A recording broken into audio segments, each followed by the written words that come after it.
Hi, my name is Karis. I'm a level 1 nursing student. My clinical instructor assigned me to observe you today. Excellent. Feel free to ask me any questions you may have.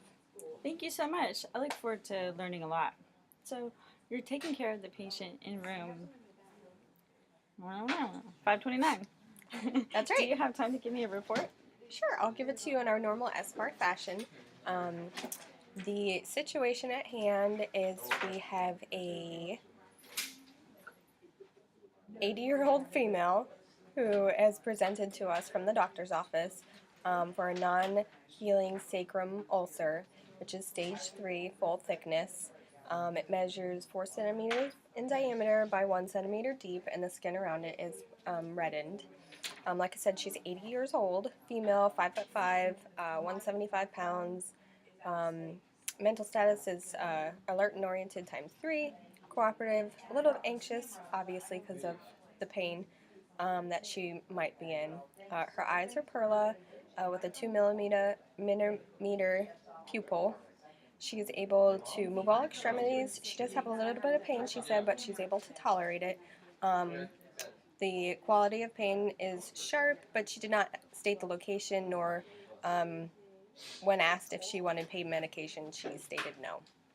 Her vital signs, lungs sound slightly diminished but clear, with a non-productive cough.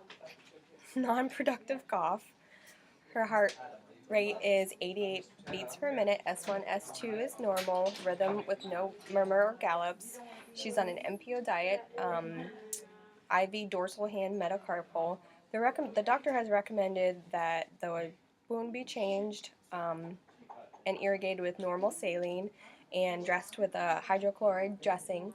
And she's scheduled for an IND, so irrigation and debridement surgery tomorrow.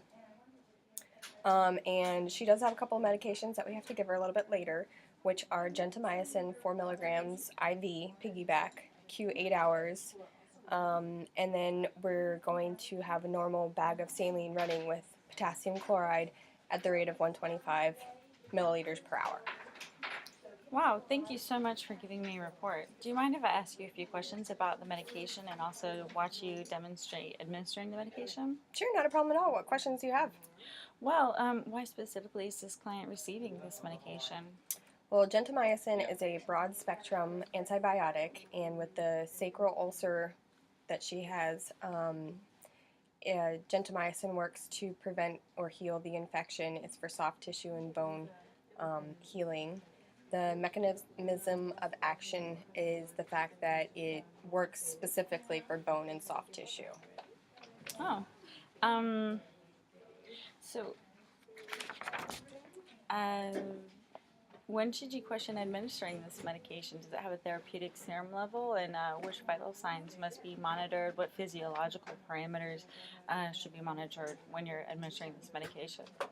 Well, typically you're going to always check allergies against the MAR in your computer as well as asking the patient. You just want to confirm. Then if there was a question of an allergy, you wouldn't give it at that point. And I would want, after administration, I would want to watch her blood pressure, her heart rate, any signs for itching or fevers or anything that might be contraindicated as far as an allergic reaction. And those are kind of like the same as physiological parameters or vital signs that we'll watch. Okay.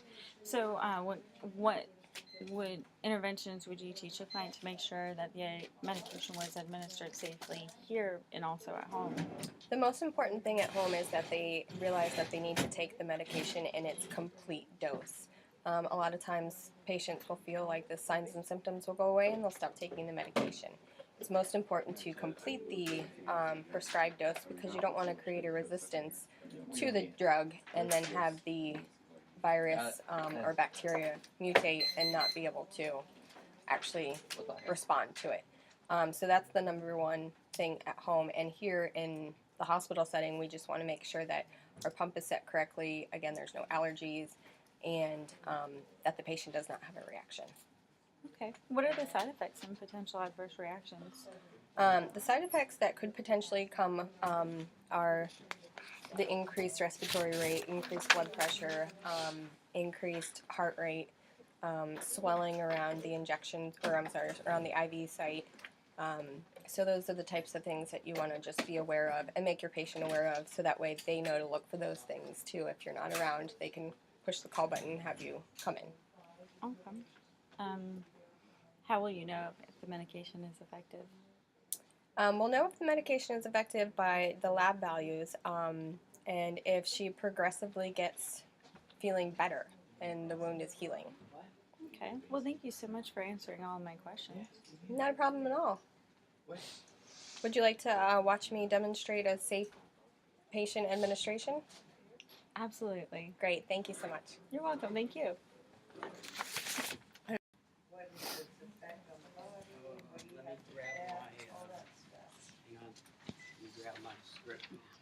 Right.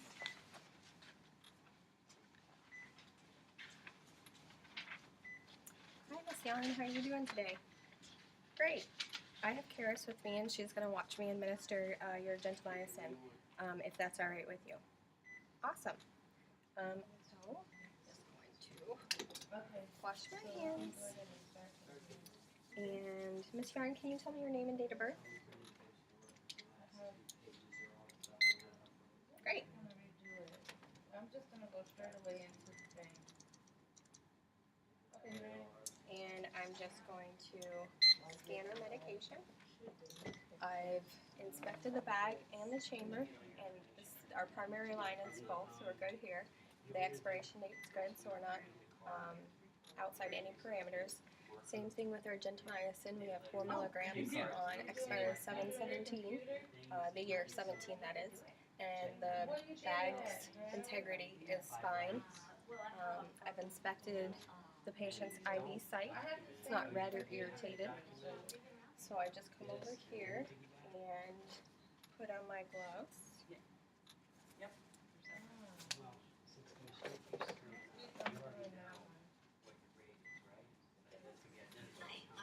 And I take an alcohol wipe and I scrub this hub for 10 seconds. And as you know, Karis, we've checked the right route, the right time, the right patient, the right documentation, and the right order and amount. So we are good to go ahead and hook up his IV, his piggyback. So just after scrubbing the hubs, I put it above the brain so that way it can read on what to do with that particular medication. And then I come over to my pump and I'm going to hit the secondary line, and then I'm going to scroll through and find my medication, which we've found for gentamicin. We make sure that it's the correct order, and the 4 milligrams is a typical order, so that's why it's already pre-programmed in there. And so we allow it, we hit yes and hit start, and we want to make sure the roller clamp's unclamped. And then before we walk away, we want to make sure that we see at least 2 drops drop in the chamber before we step out of the room. Other than that, that's the general gist of it, and we're going to come back and check on this yarn in about 10 to 15 minutes just to make sure she doesn't have any adverse reactions, as well as we're going to instruct her, Miss Yarn, if you at any point have any swelling, respiration, your call light's right here, and one of us will come running right in. But you shouldn't have an adverse reaction since you've had this in the past, and you haven't had any indications of that. So, but just for you to be aware. Okay? Great. Good job. Thank you so much for demonstrating that medication administration to me. I just have a few more questions, if you don't mind. Sure, not a problem at all. Okay. Well, were there any pertinent pieces of information that you reviewed before you administered the medication? Well, Karis, as you know, we need to verify it against the MAR to make sure that we have the right patient and the right order, and the fact that he is not allergic to it. So you always want to double check with the computer, but then also double check with the patient. Okay. Yeah, I do remember you saying that. So thank you for explaining that. Also,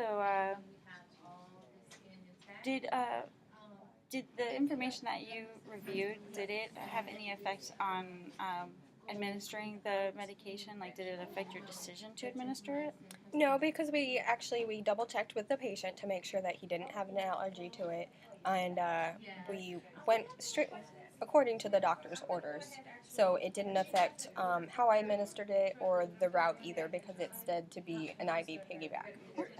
Thank you so much for answering all my questions for me. I really feel like I understand it so much better now. Not a problem at all. Would you like to watch me come document that in the other room? Yeah, I'd love to watch. Thank you. Great.